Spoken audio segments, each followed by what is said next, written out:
Jesús, ¿estás ocupado? Ajá. Bueno, te voy a quitar nada más 2 minuticos de tu tiempo. Si has oído del teorema de Pitágoras, ¿no? Sí, claro. Todo el mundo conoce eso. Eso no lo dan en el colegio, pues. A ver, ¿cuál es la fórmula para calcular la hipotenusa? La raíz cuadrada de la suma de los cuadrados de los catetos. Ah, mira, sí sabe el hombre, vale. Ahora cuéntame para qué se usa en la vida diaria el teorema de Pitágoras.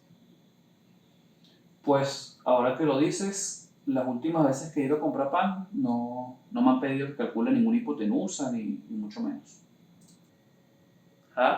Obviamente no lo vas a usar ahí, Jesús.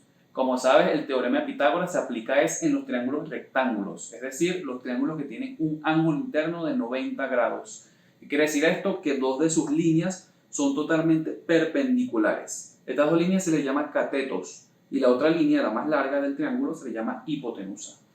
Sí, ya te había dicho que conocía todo eso. Lo que si no entiendo es cómo haces esas líneas así en el aire. Sí, yo sé, pero tenía que darte un contexto antes de explicarte para qué sirve. Y bueno, los de la línea, no tengo idea. Pero bueno, para seguir con el orden de las ideas, el teorema de Pitágoras nos sirve para calcular cualquiera de los lados de un triángulo rectángulo, siempre y cuando tengas dos de estos lados. Y se calcula con la formulita que ya tú mismo dijiste, que es la hipotenusa siendo igual a la raíz cuadrada de los cuadrados de los catetos, de la suma de los cuadrados de los catetos. Y si tú despejas cualquiera de estos catetos, ya puedes obtener también el valor de ellos, siempre y cuando, como ya dije, tengas dos de los valores de los tres lados del triángulo. Y quizás pienses que es una tontería, pero tiene más utilidades de lo que te imaginas. Por ejemplo, en sistemas de navegación, no sé, digamos Google Maps, para saber la distancia desde un punto a otro, este usa el teorema de Pitágoras por atrás, siempre y cuando, obviamente, la trayectoria cumpla un ángulo de 90 grados, usa el teorema de Pitágoras por atrás para saber esa distancia. Y así con cualquier otro sistema de navegación o GPS o cualquiera de esas cosas, por detrás usa el teorema de Pitágoras. Pues sí, no te voy a negar que el dato está interesante, en verdad.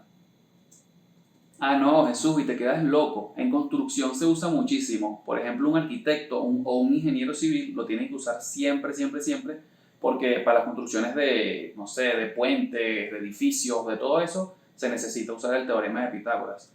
O para el simple hecho de, por ejemplo, no sé, el tejado de una casa, el tejado que es así inclinado, ellos tienen que saber con qué ángulo de inclinación tienen que ponerlo para que no se caigan las tejas o no quede muy plano el techo. Nada más en ese simple cálculo ya ahí está el teorema de Pitágoras.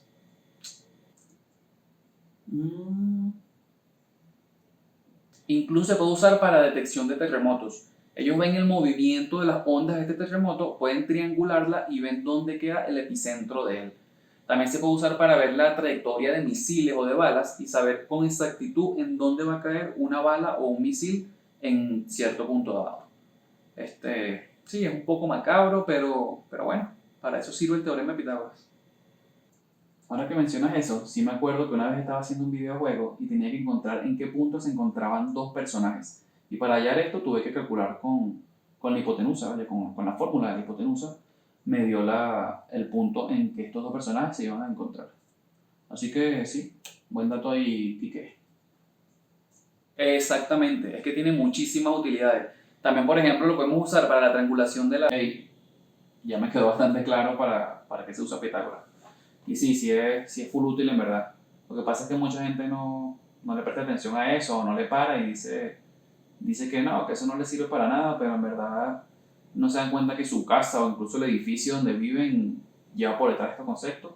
Y sí, pues quizás no lo usan en su día a día, pero siempre es bueno tener como esa cultura general, ese conocimiento de entender por qué está ahí, por qué te lo enseñan. No es de gratis todo eso.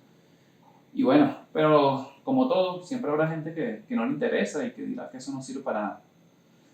Ahora cálmate, que voy a seguir trabajando.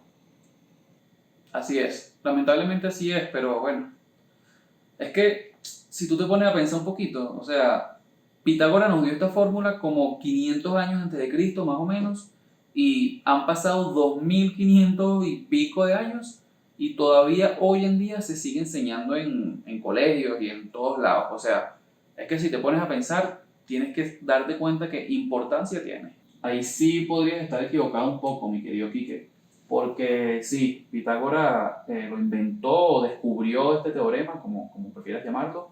Sin embargo, existen escritos asiáticos y babilónicos de incluso 1000 años antes de que estuviera Pitágoras. Y en estos escritos ya estaba la fórmula como tal de la hipotenusa y de los catetos. Así que Pitágoras es como nuestra representación del teorema al mundo occidental. Sin embargo, ya teníamos años con eso, con esa matemática en nuestro mundo.